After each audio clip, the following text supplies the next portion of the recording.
Hi, everybody. I've been getting quite a bit of correspondence past couple weeks. And one thing I've noticed is a certain similarity in a lot of them.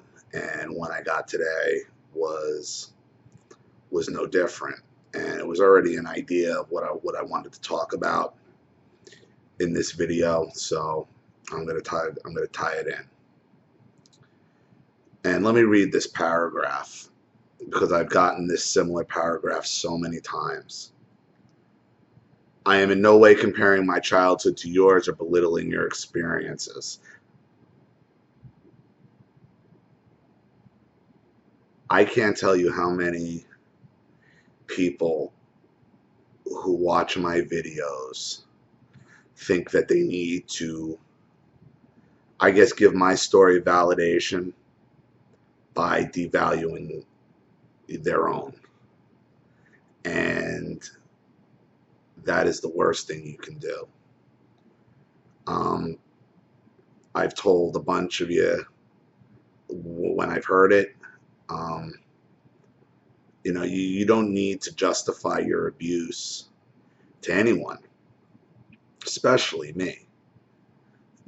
Abuse is abuse. Once you get to a certain level of abuse, the rest doesn't really matter. Once something's broken, it's broken. It doesn't matter how broken. It gets to a point, it doesn't matter how broken it is. Once it's broken, it's broken. It could be broken into 10 pieces, it could be broken into 1,000 pieces. It's still broken. You can't use it. So don't anybody ever devalue your own experiences to think you need to talk to me or to talk to anybody else. I don't look at that. Now, we might have similar experiences and some stuff I can relate to you about, but that doesn't mean I think it's my story is any better or worse. It doesn't matter. You're watching my videos for a reason, because you're looking for help. You're looking for something to connect to, and that's all this is supposed to be. But it got into what I was going to talk to you about in this video anyway. It's about why do we do that? Because I'm guilty. I've done the same thing on issues where you devalue yourself and you say, "Oh, I'm not," and you're.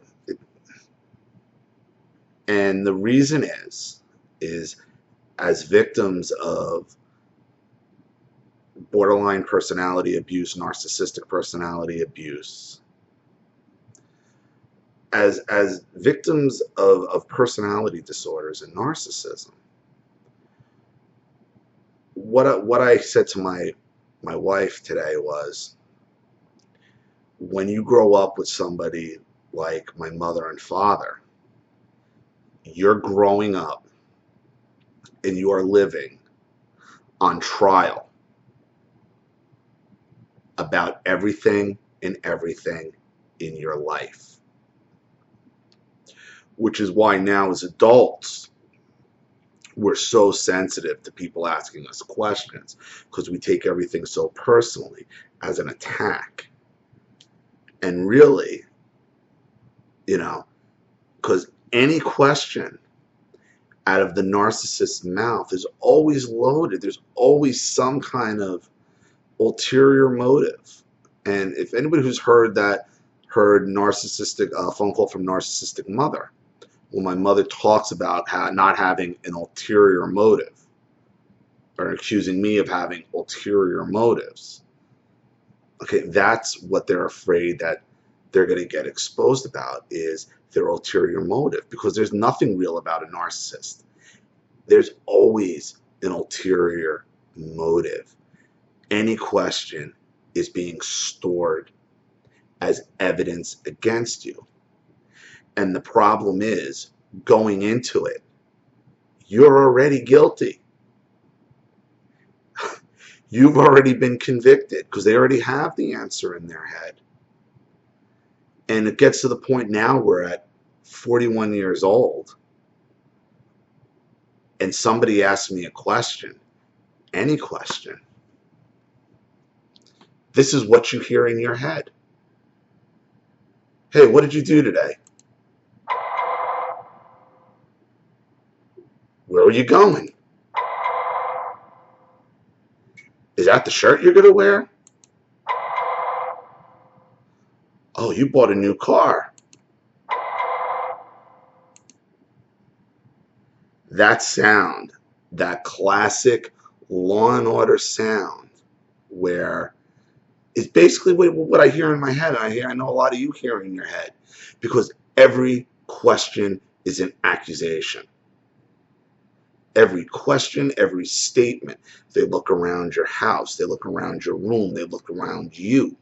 They look you up and down. They question the shoes you wear, the shirts you wear, the pants you wear, the skirt you wear, the jewelry around your head, the hat on your head, to be used against you at any time they see fit.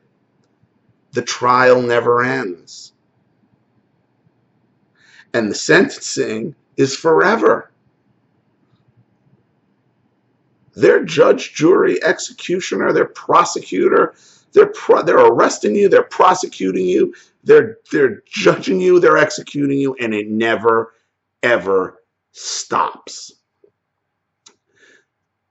Now, the girl who contacted me sent me quite a long story, and it's identical to what so many of us who deal with narcissist abuse go through. This is a girl who had a sister 2 years younger. She's 24, her sister's 22. Parents have been a problem since she was a kid. She says they were originally diagnosed with bipolar. And, it starts from there. It's already they're the victim. Once you give a narcissist something that they could be a victim over, they're gonna display it forever and ever. And, she has a very similar story to me, where her mother let her get abused. Her mother was the manipulator. Her father was more the enabler. And I think, and to her, and I'm not going to use her name, I think she lets her father off the hook a little bit.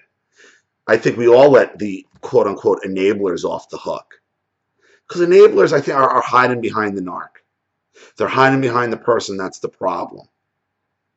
And I bet if you really stopped and looked at the relationship with your father, who you're saying is the enabler, you see he has probably a lot more to do with this than you give him credit for, than you realize.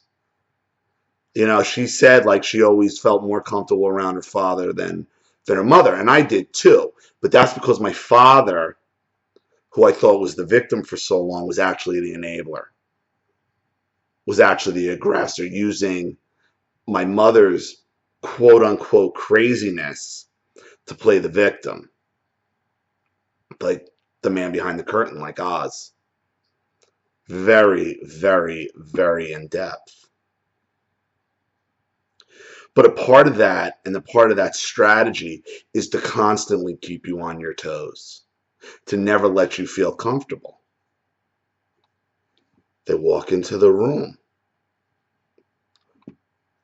What is this you're watching? Why would you eat that? Where are you going?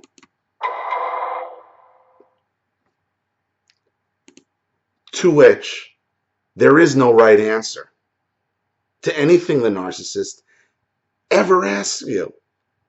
The point is to get you to answer, and then to get you in a position where they can play superior to you, where they can make you stand there and they can hold kangaroo court, and then spend whatever amount of time they feel fit to sit there, stand there, however they conduct it. In my house, it was, you went to tribal council back in the family room. And that's when my lazy father sat sprawled out on the couch. My mother sat in the chair. You stood there in the middle of them, and you stood there prepared to be judged. Let me tell you for the next 4 hours why you're a complete fucking asshole.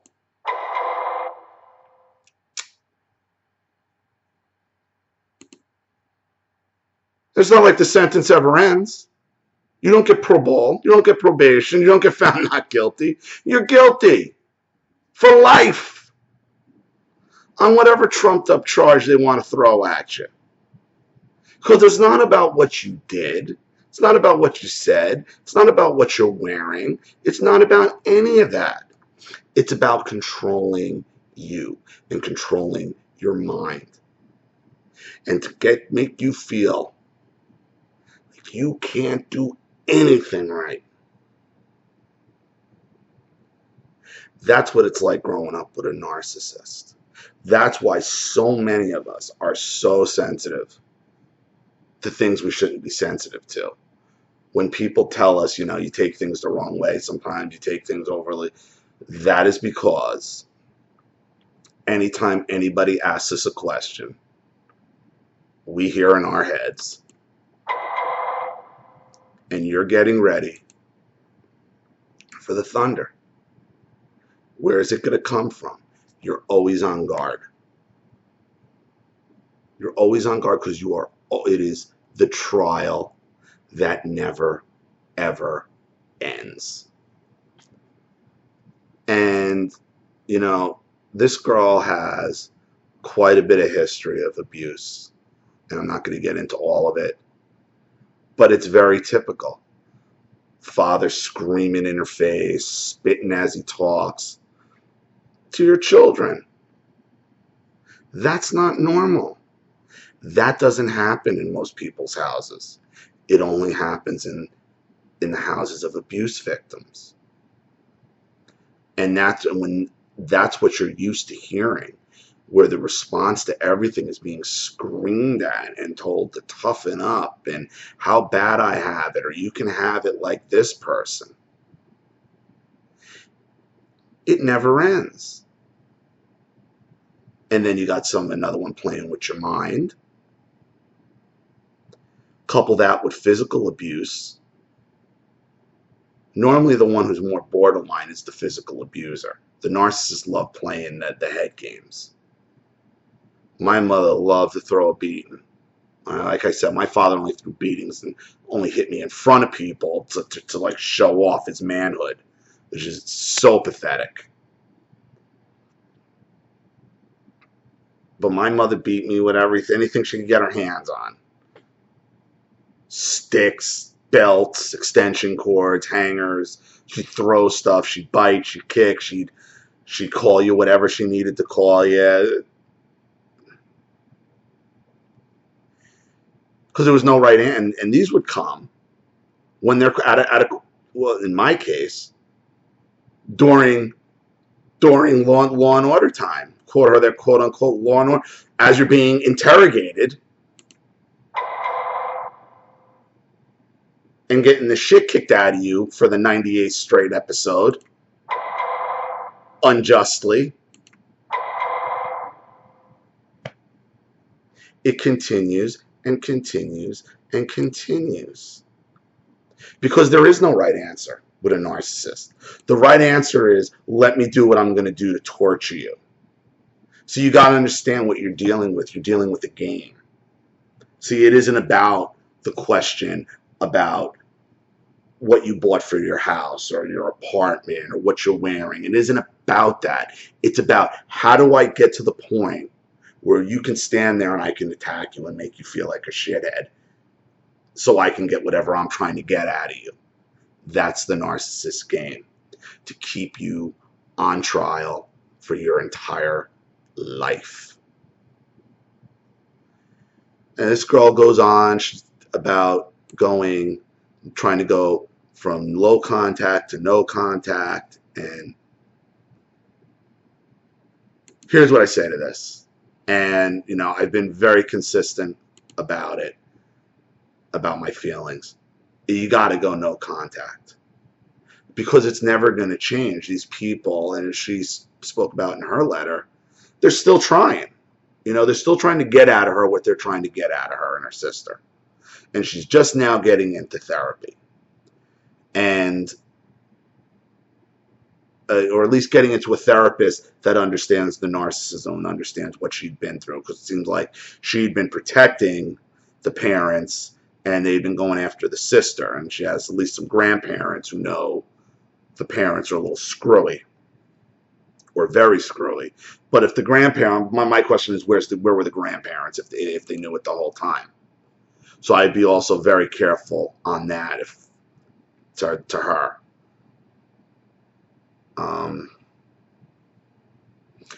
She's in therapy and she needs to stick with it because it's going to help. But these people will never stop putting you on trial. So, the question is, what's really to be gained by having any contact with them? Will they ever stop? Do they ever stop? No. And I'll say it again. Think back to your own experiences with your own abusers. Okay?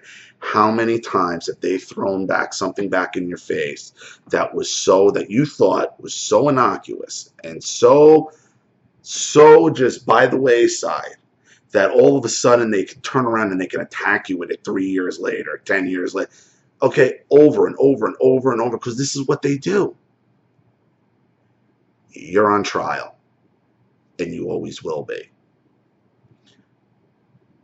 You will never be found not guilty. The only thing you can do is not show up and not play. How many times have you let these people disrespect you and tell you what a piece of garbage and how wrong and how you've destroyed, and everything you've done is like destroyed the core of whatever the issue is to make you feel like, and that sentence can be repeated. It's not like there's not even, in this country there's a double jeopardy. You can't be prosecuted twice for the same. Not with a narc. You could be prosecuted over and over and over again because the trial never ends.